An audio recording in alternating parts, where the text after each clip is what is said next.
ኢሳይያስ ማለት መድኃኒት ማለት ነው።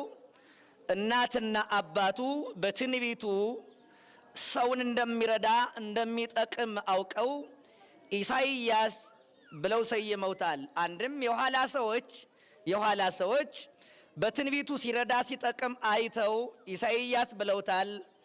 አንድም ቅቡም ቅባ ትንቢት ማለት ነው። ነቢየ እግዚአብሔር ኢሳይያስ ከአበይት ነቢያት 4 አበይት ነቢያት 12 ደቂቅ ነቢያት በቤተ ክርስቲያናችን አሉ።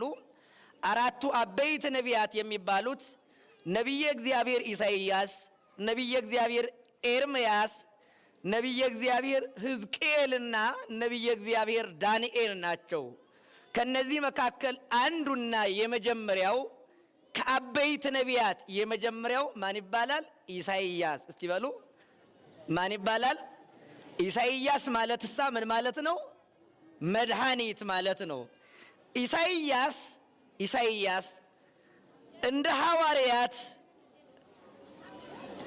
ደረቅ ትንቢትን በመናገር ሐዲስ ኪዳንን በትንቢት የተናገረ ልዑለ ቃል የሆነ ነቢይ ነው።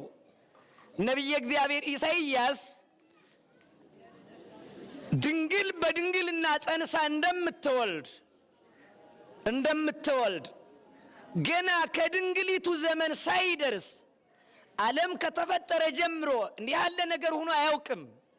ድንግል ያለ ወንድ ዘር ጸንሳ አታውቅም።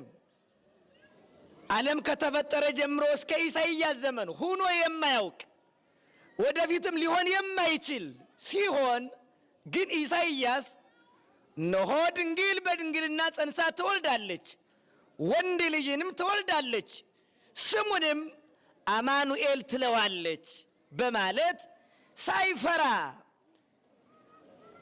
የተናገረ የመሰከረ ታላቅ ነቢይ ነው።